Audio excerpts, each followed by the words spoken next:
morning, Kanet friends. Today, pupunta tayo kila Jean. An?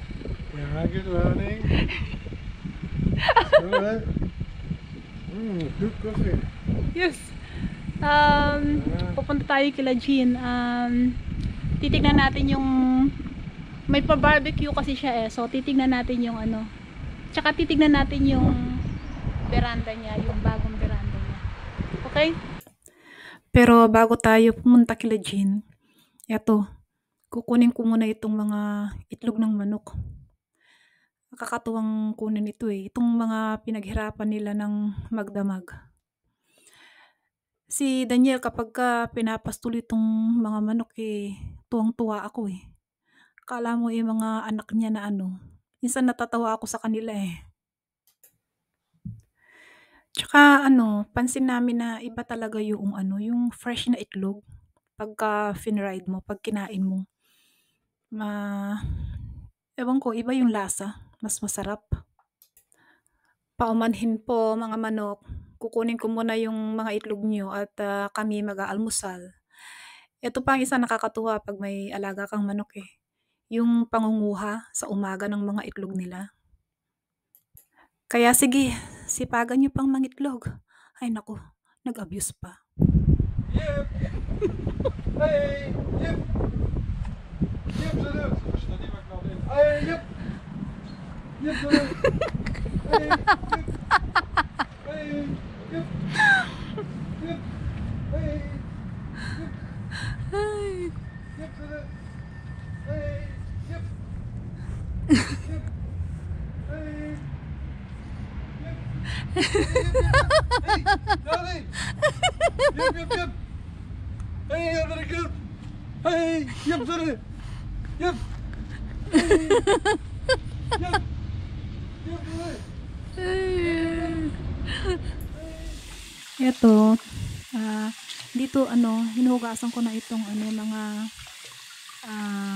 baboy na ima-marinate ko para sa barbecue. Yan, mga ribs, tsaka speck. Siyempre tulad ng dati, kapag nakaugalian na namin na pagka may nag-iimbita, magdadala kami para hindi masyadong mabawasan yung trabaho nung nag-iimbita. Ganun. Yan, carry on lang sa paghihiwa ng bawang. Ay nako, hindi ako pupuntahan ng ano dito, ng aswang. Sharing. Merong binili sa akin si Gabriel ng ano nung grinder. Kasi kapag marami akong hinihiwa ng bawang at saka sibuyas, tinatawag ko sila. So siguro that is his way, yun yung paraan niya para makaligtas. Ang daming hinuhugasan pag ginamit ko yun. So, minamanual ko rin. Kala nila makakaligtas sila ha. Ito na naman ang ano, ang bad boy na gulay. Bad boy kasi nagpapaluha eh. Kahit anong layo ko mahapdi pa rin yung mata ko. Tapos dyan, ayan, handa na ako ng ano, pangbabad, ketchup, ano ba yan, lemon, paminta, toyo, Sprite, tapos yan, mekos-mekos lang. Wag nyo nang ano, pansinin yung ano, nakapadyama na Pilipina na dumaan. Talagang yung tulog niya panghalian.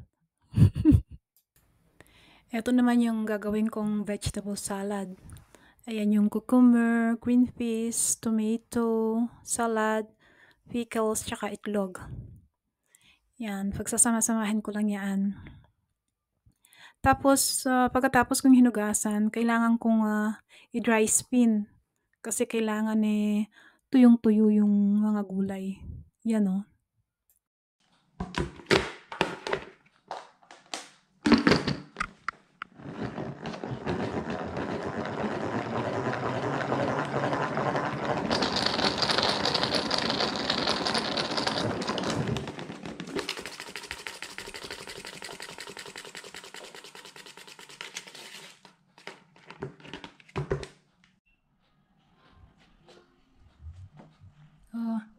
Ayan ang aking vegetable salad. naman ako itong recipe sa sa scone noodle sa mother-in-law ko. Yan o. Kaya lang hindi ko na nilagay yung ham kasi puro baboy na yung barbecue. Tapos itong gagawin kong sauce, itong olive oil, paminta, asin, garlic powder, mayonnaise, tsaka mustard. Paghahalu-haluin ko lang yan. Ukidok. Oh, ayan na ang finished product. Ang ganda, no? Spring na spring tayo.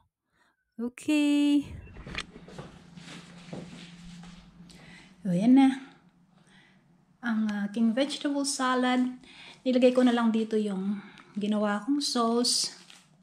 Krika tart, paborito ni Daniel. At saka itong marinade barbecue. Okay. Let's go to Jean's house. Tayo na. Dala na rin namin itong table. On the way na kami kila Jean.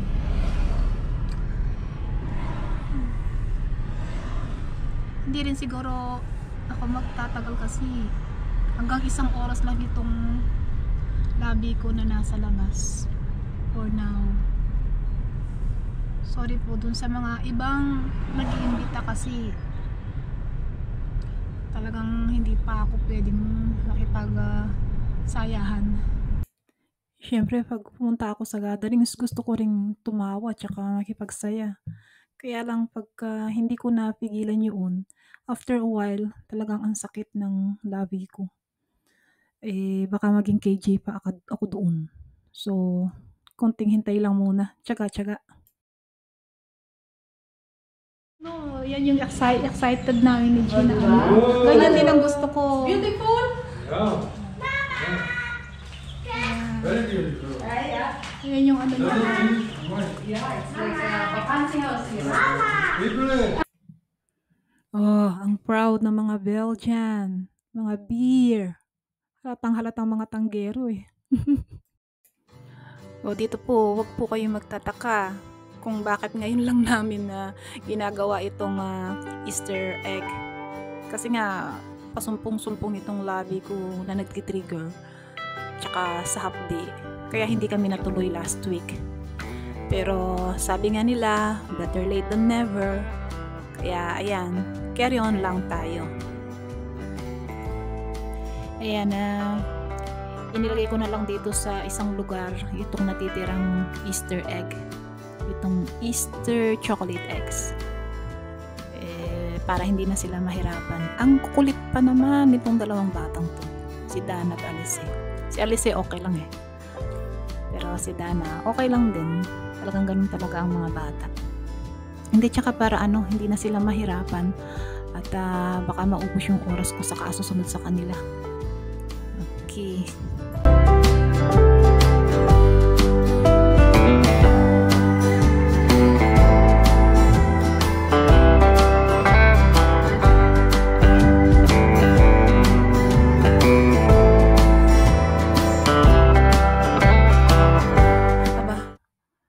Kagagaling naman itong mga sisiw ni David. Nandito pa sa loob ng bahay. Hindi ko alam kung bakit napapayag ni David si Jean na napapagalitan parati pagka pinapasok ni David na marumi yung tsinelas niya sa loob. O tapos ngayon nandito yung mga sisiw sa loob. Haha. Talagang nananalaytay sa dugo. Ang hirap magsalita. Talagang nananalaytay sa dugo ni David. They can fly now. Farm lover. They can fly. They wanna go out. Chin for the good weather. Van iedereen. Sunday.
Ay, kaloka talaga itong si David, oo.